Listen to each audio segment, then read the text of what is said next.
Colombia विश्वविद्यालय में अध्ययन। तो हेलो फ्रेंड्स, कैसे हो आप सब लोग। उम्मीद करती हूँ सभी लोग अच्छे होंगे। तो फ्रेंड्स, न्यूयॉर्क में भारतीय छात्रों की कई संस्थाएं और क्लब थे।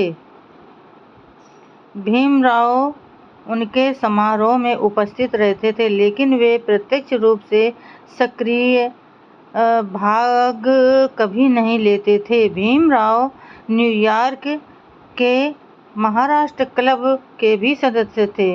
डॉक्टर अंबेडकर इस क्लब के प्रमुख कार्यकर्ताओं में से थे।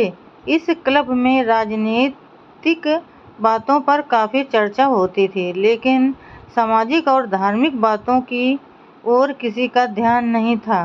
भीमराव वाद विवाद में उपस्थित रहते थे, किंतु उसमें प्रत्यक्ष या परोक्ष रूप से हिस्सा नहीं लेते थे। सन 1914 के नवंबर में लाला लाजपत राय न्यूयॉर्क आए थे। तब अमेरिका के गदर पार्टी के कार्यकर्ता उनसे मिले।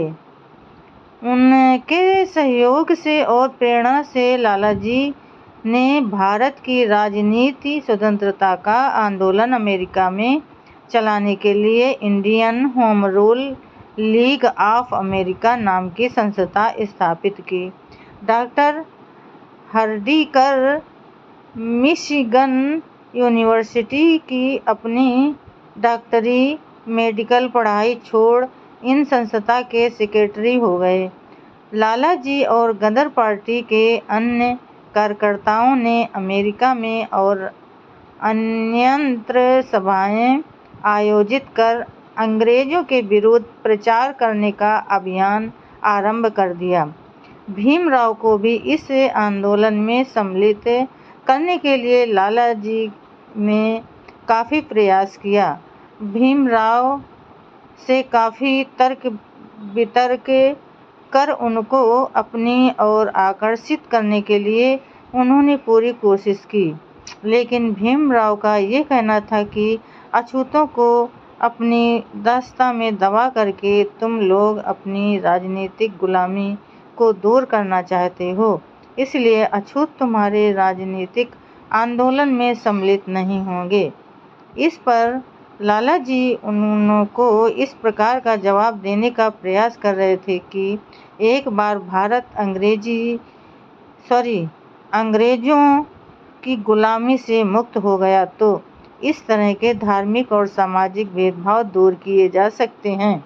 उनकी इस बात में भीमराव को कोई दम नजर नहीं आया, इसलिए उन्होंने इस तरह के आंदोलनों में सम्मिलित होने से साफ इनकार कर दिया।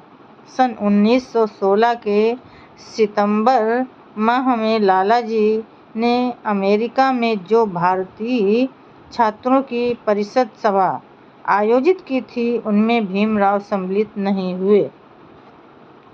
भीमराव एमए की परीक्षा में अच्छे अंकों में सफल हुए।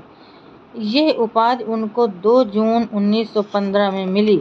इस उपाधि को प्राप्त करने के बाद भीमराव ने निश्चय किया कि अर्थशास्त्र में शोधकर्ता आरंभ करके एक समस्या पर प्रबंध लिखकर पीएचडी की उपाधि प्राप्त करनी चाहिए। अतः इस दृढ़ संकल्प के साथ उन्होंने अपना अध्ययन शुरू किया।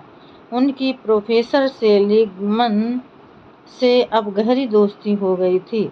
उनके नेतृत्व में भीमराव का बौद्धिक विकास कैसे हुआ, इस संबंध में उन्होंने कहा है।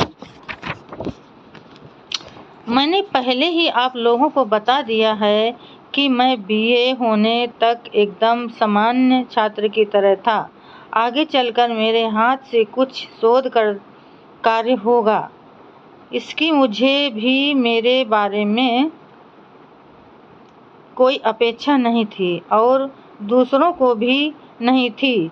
मतलब मेरी बुद्धि सामान्य थी या मेरे मन में पढ़ने की इच्छा नहीं थी, ऐसी भी बात नहीं थी। लेकिन शोध कार्य करने या मेरे मन में पढ़ने की इच्छा नहीं थी, ऐसी भी बात नहीं थी। लेकिन शोध कार्य करने के लिए जो एक विशेष प्रकार की दृष्टि चाहिए या प्रोफेसरों की ओर से जिस प्रकार का प्रोत्साहन और मार्गदर्शन मिलना चाहिए वो मेरे बारे में नहीं होने की वजह से मेरे भीतर जो शक्ति छिपी हुई थी उसको गति नहीं मिली। व्यक्ति में स्वाभाविक रूप से गुण होने पर भी उसका विकास करना आवश्यक होता है। अमेरिका जाने तक मेरे कई स्वाभाविक गुण सुप्तावस्था में थे। उनका विकास करने का कार्य प्रोफेसर सेलिगमन और अन्य अधिकारी विद्वानों ने किया। इस बात को मुझे सहर्ष स्वीकार करना चाहिए।